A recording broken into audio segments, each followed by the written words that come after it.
এই নোটগুলি স্কিল যোগীর গাইডবুক থেকে নেওয়া হয়েছে। লিঙ্কটি নিচে বিবরণে দেওয়া আছে। এখন আমরা জানব ইতিহাস চর্চায় চিঠিপত্রের ভূমিকা সম্পর্কে। ইতিহাস লিখতে নানা ধরনের উপাদান ব্যবহৃত হয়। এর মধ্যে চিঠিপত্রের ভূমিকা অত্যন্ত গুরুত্বপূর্ণ। রবীন্দ্রনাথ ঠাকুর এবং প্রমথ চৌধুরীর চিঠিপত্র এই বিষয়ে বিশেষভাবে উল্লেখযোগ্য।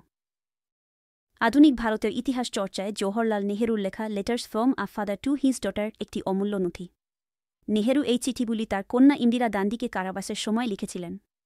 এই চিঠিতে তিনি পৃথিবীর উৎপত্তি, প্রাণের আবির্ভাব এবং আদি মানবের বিকাশ সম্পর্কে সহজ ভাষায় আলোচনা করেছেন। এছাড়াও সমাজ, সভ্যতা ও রাষ্ট্রের বিবর্তন, ধর্মীয় চেতনার উত্থান এবং আর্যদের ভারত আগমনের বিবরণ তিনি দিয়েছেন। বিশ্ব ইতিহাসের বিভিন্ন প্রসঙ্গ যেমন রামায়ণ এবং মহাভারতের যুগ সম্পর্কেও ধারণা প্রদান করেছেন এই চিঠিগুলিতে।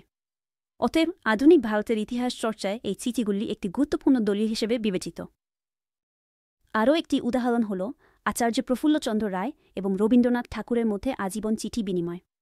বিজ্ঞান এবং সাহিত্য নিয়ে তাদের গভীর মতবিনিময় থেকে বিংশ শতকের গোড়ার দিকে ভারতীয় সমাজ সংস্কৃতির চিত্র উঠে এসেছে।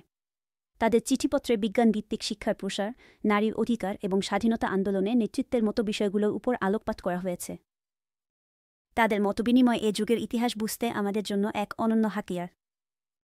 আশা করি তোমরা বিষয়টি ভালোভাবে বুঝতে পেরেছ। এরকম সহজ ও তথ্যসমৃদ্ধ নোটসের জন্য স্কিল যোগীর গাইডবুক কিনে ফেলো। স্কিল যোগী মেম্বারশিপ নিয়ে আমাদের ওয়েবসাইটের সমস্ত কন্টেন্ট এবং হোয়াটসঅ্যাপে ডাউট ক্লিয়ারিং সাপোর্ট পেতে পারেন। আজই স্কিল যোগী ভিজিট করুন।